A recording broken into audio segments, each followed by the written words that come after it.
Ladies and gentlemen, what did I tell you? I have been telling you that Elon Musk is going to buy Twitter. When he first purchased 9% of the company, I said he will buy it outright, and people were telling me, no, that's not true. Oh, that's not true. You're just trying to gain views and get to 200,000 subs. He's not going to just buy the company. I say, yes, he will, because the company is going to be used against him. He's smart enough to know, as the richest man in the world, he's smart enough to know that Twitter is a cyber nightmare, a dystopian, Orwellian, digital catastrophe of epic proportions. It is the worst thing that could ever happen to humanity from a digital or cyber perspective. It is simply an alternate reality used to harness emotion by one political party. That's why Twitter was kicked out of India.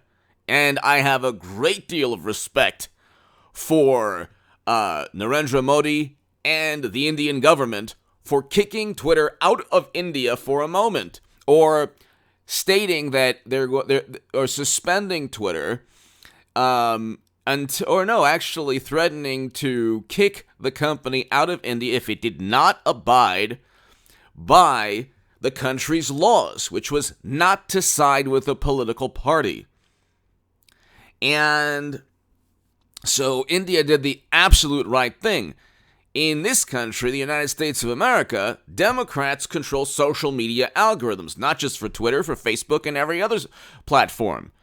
They use Twitter every day to suspend the New York Post's account, to suspend pretty much any conservative voice or any voice that falls outside of the mainstream. Robert Reich today had the audacity in a Guardian article to say that Musk never believed that power comes with responsibility. Well, how are Democrats and social media companies responsible in this day and age? They're only responsible for siding with one political party in the United States of America. If the New York Post comes out with a story on Hunter's emails, they will be suspended. Just like they were before. They will be suspended. If BuzzFeed comes out with an absurd, completely fabricated, purchased by Clinton dossier that is used to investigate Trump, well, then Robert Reich has absolutely no problem with Twitter and social media companies saying, hey, no problem at all. Go ahead. That's called free speech.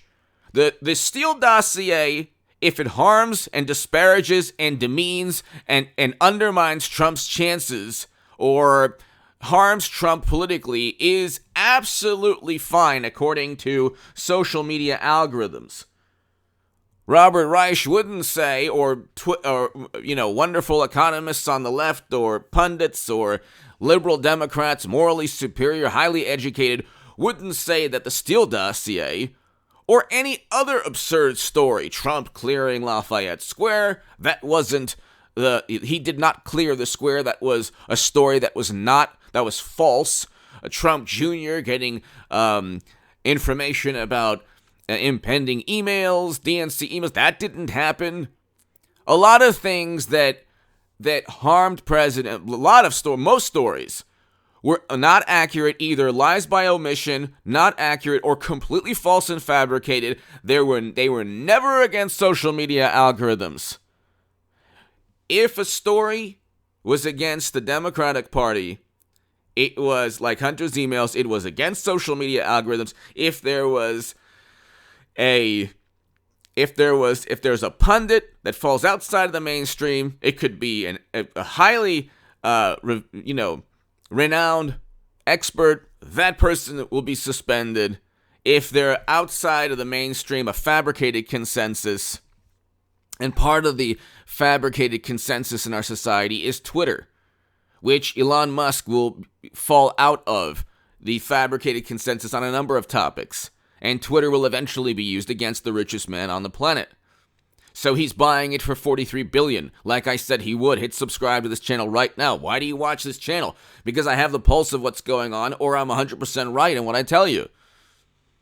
I told you he would go ahead and buy it. Now, the Twitter company can say, or the board of directors could say, oh, well, we're going to flood the market with shares. Musk has a plan B, he said. I don't know what the plan B would be, but he has another plan. Hit subscribe to this channel right now, by the way. It's up and running, a satirical, comedic channel, and you have to subscribe to it. I'll have a segment out either today, tonight, or tomorrow. And it's called Indict and Imprison 45 channel. And it's basically I pretend to be the morally superior liberal Democrat who's a fantastic human being, highly educated. And I basically just do my satirical Trump will get indicted because he committed this crime and that crime shtick.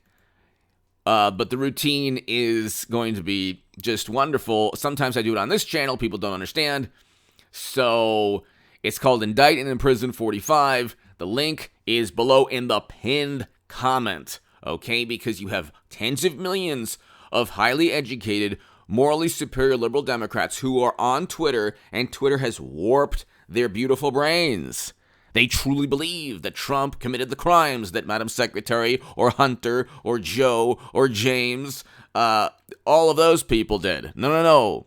Trump, if they could indict him, they would. But they can't, so they won't.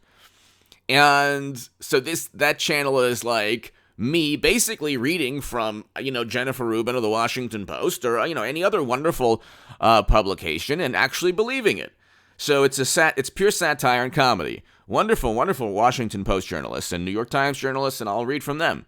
So anyway, hit subscribe to Indict and Imprison 45 channel. We already have 3.84 thousand subs. My God. So let's get it to like 4,000 subs. And I'll go ahead and start my next segment on there. My first segment really on there. But anyway, so Elon Musk is going to use this platform. Well, actually, who knows what he'll do. Hopefully, if Elon Musk is smart, and he's a lot smarter than me, he will simply remove it from existence.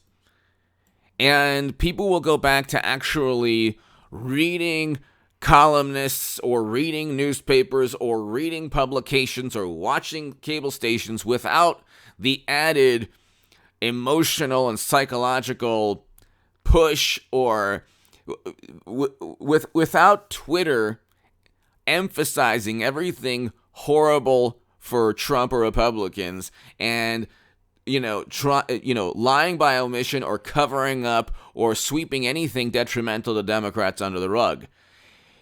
This is about politics. For example, when people get retweeted about systemic injustices, yes, systemic injustices do take place. Do you want to know where they take place? Notice there's never a discussion of geography. Go anywhere on the map of the United States of America. Where are the greatest examples of wealth inequality and people within the American population suffering the most from our history as a country? Oh, that's right, Democratic cities. Urban areas of the country suffer from the most injustices, almost always run by Democratic machines. So the Democratic Party, through Twitter, through social media algorithms, gets to it's like the same Medicare for All racket. They get AOC and Bernie Sanders, who Bernie Sanders became. He wasn't in 2016. I was the biggest Bernie Sanders booster on the internet, according to the Huffington Post, long before everyone said, "Oh yeah, Bernie." I was the unofficial scribe of Sanders' most hardcore voters, according to the Washington Post. So I understood what Bernie Sanders was in 2016, and that's one of the main reasons I'm voting for Donald Trump in 2024 or DeSantis. But Trump did everything that Bernie Sanders wanted to do. Record low unemployment, record low Black and Latino unemployment, First Step Act, Doha Agreement, reversed the Lincoln Project, miserably failed foreign policy. He did all of those things.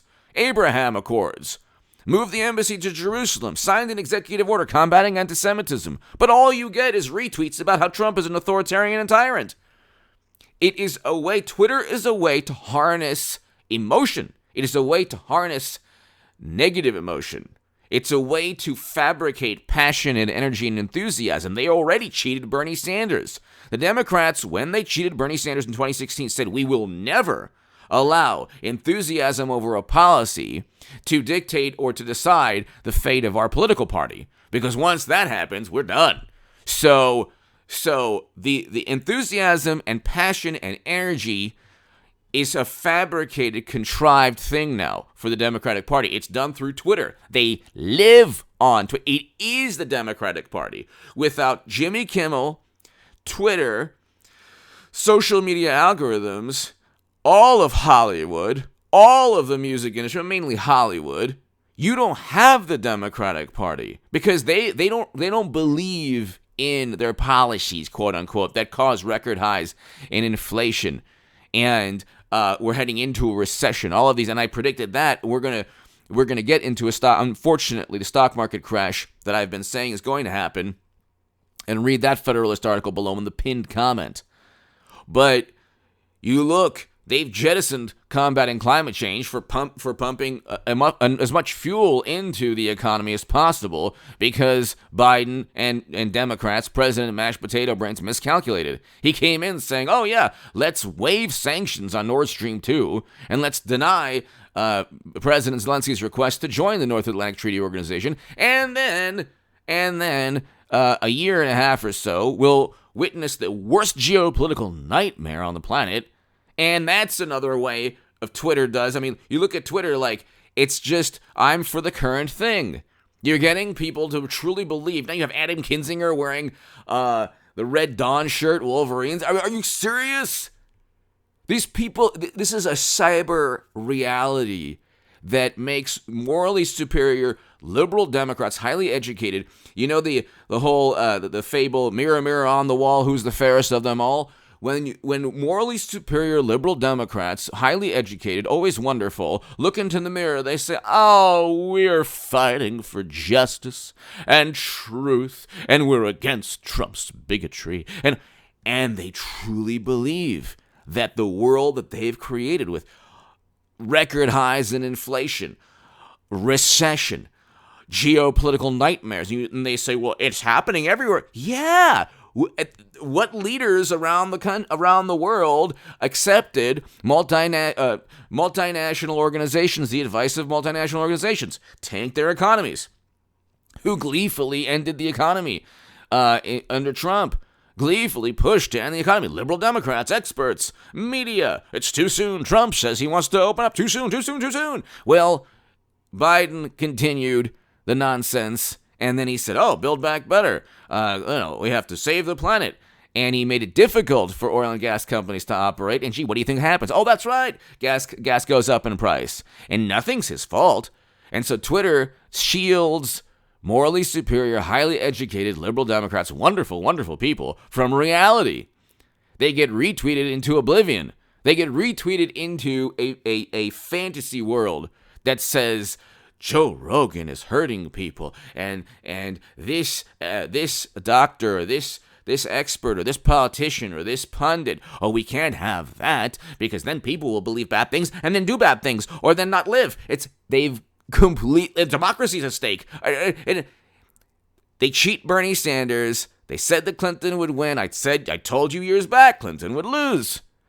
They say Trump is the embodiment of everything horrible, and the sky is falling while Democrats are in office, and they still can't come to terms with the fact of how failed their policies and their ideologies are.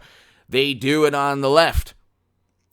That's why, like Elon Musk, he knows Twitter's going to be used to silence him, to investigate him, to go after him. It's only a matter of time. They do that against anyone they don't like, and Twitter is the main platform to suppress anything that harms their political ideologies and to go after anything that is seen as an obstacle. Hit subscribe to this channel right now. Elon Musk is smart enough to know if a schmuck like me knows what's going on Elon Musk knows exactly what's going on. Hit subscribe to this channel. He knows it's going to be used against him. People like, Robert Reich has this wonderful professor, lifelong Democrat. Elon Musk's vision for the internet is dangerous nonsense. No, Professor Reich, it's absolutely wonderful. People need to be able to talk about anything they want to. There are already laws preventing truly harmful speech. Those laws exist that predate Twitter. So people need to be able to talk about anything, and the merits of one's argument and the merits of the information will resonate. If information is false, like the Steele dossier, like the Durham probe special counsel's finding out the Democrats framed Trump and everyone around him, and people believe a hoax and a myth, then that information will eventually, that we're still trying to, through the Durham probe special counsel, find accountability. So Democrats created this nonsense also through the help of Twitter. They literally pushed a hoax and myth through a platform they say shouldn't be able to use, anyone shouldn't be able to use to promote hoaxes and myths. But they did. They were able to do that. But you can't just silence conservatives or Trump supporters or people on the left or, progressives. You can't just silence anyone that doesn't fall within the nice, accepted middle of the road and then say, well, it's a private company. Well, now it'll be a private company. And now we'll actually have hopefully free speech, or hopefully he just terminates the entire company. It'll be worth 43 or 50 or 60 or 70 or 100 billion. Before the stock market crash tanks completely, the man is going to go ahead and hopefully save humanity from Twitter.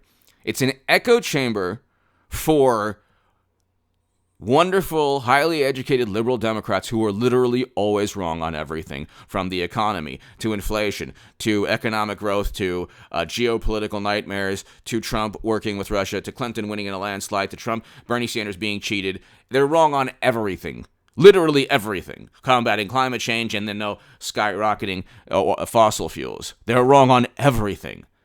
And it's Twitter that gets them to feel so good about themselves and to get them passionate about a political party that's the epicenter of corruption. Type in Democrat arrested on Google. You'll get about 8-9 results just within the first 2 pages of different people. Anyway, give me your thoughts below. Hit subscribe to this channel right now. You want to support my work, my Patreon is below. Hit subscribe to the Stock Market Crash channel also. And ladies and gentlemen, I will be doing more work, like I said, on this satirical and comedic channel, Indicted in Prison 45. The link will be below in the pinned comment. It's going to be hilarious. Elon Musk knows what's up. He knows what's up. And Twitter is a dystopian cyber nightmare. That if when Jack Dorsey, and he meditates and does yoga, if he could just understand 1/1,000,000th of the negative emotion he's helped pump through humanity through Twitter. It's just a cauldron of discontent, angst, and disgusting. I was never a Second Amendment advocate. I was on the left my whole life in Democratic Party. But now I am totally you know what? I own firearms. Huge Second Amendment advocate. Why? Because I got a death threat on Twitter. And so that's what it does to you. It kind of wakes you up as to the reality of how despicable people are, especially when they hide behind profiles. And that's all Twitter is. Wonderful, morally superior, far left, hiding behind profiles, saying, "Oh, we're fighting against the bad people." And they're going after people in the most despicable manner. And they have the lack of morals, lack of ethics, lack of civility, and then they complain about Trump. You couldn't find more vicious, nasty people than on Twitter, on the left. You couldn't find. And these are the people who say, oh, we're going to fight Trump and conservatives and they're authoritarians. No, the authoritarians that Trump doesn't care what you say or do, who you vote for. Democrats demand allegiance and obedience, and they will not let you speak your mind. Give me your thoughts below. So who's the authoritarian there? And they want interventions, and they want never-ending conflict. Who's the authoritarian there? Give me your thoughts below. Hit subscribe right now.